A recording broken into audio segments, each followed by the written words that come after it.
So భారతదేశ operation పై పాకిస్తాన్ కూడా ఒక ప్రకటన విడుదల చేసింది. పాకిస్తాన్ న్యూస్ పేపర్ ప్రకారం అయితే కాశ్మీర్లో ఉగ్రవాద దాడుల నేపథ్యంలో ఇరు దేశాల మధ్య తీవ్రమైన ఉద్రిక్తతల మధ్య భారతదేశం కోట్లీ, బహవల్పూర్, ముజఫరాబాద్లో క్షిపణి దాడులు నిర్వహించిందని inter services public relations director general lieutenant general Ahmed Sharif Chaudhry ఒక ప్రకటన జారీ చేసిండ్రు. పహల్గామ్ ప్రతీకారం మొదలైంది. ఉగ్రవాదానికి వ్యతిరేకంగా ఇప్పుడు భారతదేశం ఆపరేషన్ సింధూర్ ప్రారంభించింది.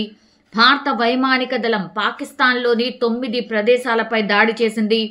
భారతదేశం దాడి తర్వాత ఇప్పుడు లాహోర్, సియాల్కోట్ విమానాశ్రయాలను 48 గంటల పాటు మూసివేస్తున్నట్టు పాక్ కూడా ప్రకటన జారీ చేసింది. భారతదేశం ఆపరేషన్ సింధూర్ ప్రారంభించినటువంటి సమయంలోనే జమ్మూ కాశ్మీర్లోని పూంచ్, రాజౌరి ప్రాంతాల్లో భింబల్ గాలిలో ఫిరంగి కాల్పులు జరపడం ద్వారా పాకిస్తాన్ మరోసారి కాల్పుల విరమణ ఒప్పందాన్ని ఉల్లంఘించినట్టయింది. ఈ దుర్మార్గపు చర్యకు భారత సైన్యం తగిన సమాధానం ప్రస్తుతమైతే ఇస్తున్న పరిస్థితి అయితే కనిపిస్తోంది. ఇది as of now situation. Actually ఏ ప్రదేశాలను పూర్తిగా ఒక టార్గెట్గా వెళ్తోంది అనేది కూడా ఆపరేషన్ సింధూర్ను ప్రధానమంత్రి నరేంద్ర మోడీ కూడా ప్రత్యక్షంగా పర్యవేక్షిస్తున్న పరిస్థితి. పాకిస్తాన్లోని 9 ఉగ్రవాద స్థావరాలను సైన్యం విజయవంతంగా ధ్వంసం చేసేసింది. భారత్ మెరుపుదాడుల నేపథ్యంలోని పాక్ సైన్యం సరిహద్దుల వెంబడి కాల్పులు జరుపుతోంది. మనమంతా సిద్ధంగా ఉన్నాం. ఉగ్రవాద శిబిరాలపై దాడులను భారత ఉన్నతాధికారులు ప్రపంచ దేశాలకు కూడా స్పష్టం చేసినటువంటి పరిస్థితి. సో పూర్తిగా ప్రధాని నరేంద్ర మోడీ కూడా పర్యవేక్షిస్తున్నారు.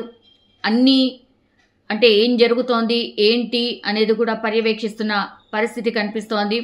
అయితే ఈ దాడి కూడా మంగళవారం అర్ధరాత్రి 1:44 ప్రాంతంలో ఆపరేషన్ సింధూర్ పేరుతో పాకిస్తాన్లోని ఉగ్ర స్థావరాలపై భారత సైన్యం మెరుపుదాడులు స్టార్ట్ చేసింది. ఇందులో భారత ఆర్మీ, ఎయిర్ ఫోర్స్, నేవీ బలగాలు పూర్తిగా అన్ని కూడా ఈ దాడిని నిర్వహించాయి. మిసైళ్లతో లక్ష్యాలపై విరుచుకుపడ్డాం.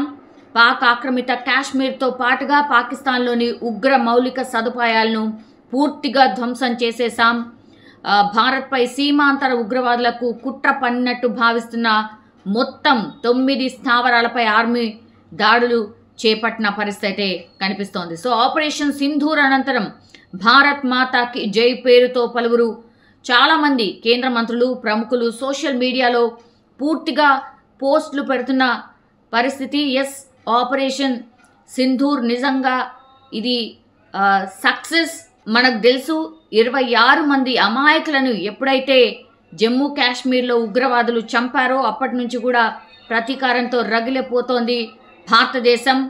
సో ఒక రకంగా న్యాయం జరిగింది అనుకోవచ్చు ఈ ఇన్సిడెంట్ తర్వాత.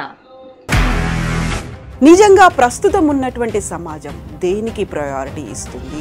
ఆర్థిక సంబంధాల చుట్టూ మాత్రమే తిరుగుతుంది. మళ్ళీ ఎన్నికలంగానే చాలా విరక్తి కలుగుతున్నాం. మంచి అనిపిస్తుంది కదా, లేడీస్ కూడా ఛాలెంజింగ్ జాబ్స్ చేసినప్పుడు చాలా బాగుంటది. ట్రాఫిక్ అసిస్టెంట్స్ గా నియమించిన ట్రాన్స్జెండర్స్ అందరితో సాల్యూట్ చేయించుకుంటున్నారు. ఫుడ్ డెలివరీ ఇవ్వటానికి వెళ్ళినటువంటి డెలివరీ బాయ్ అనిల్ పై కళ్ళ ముందు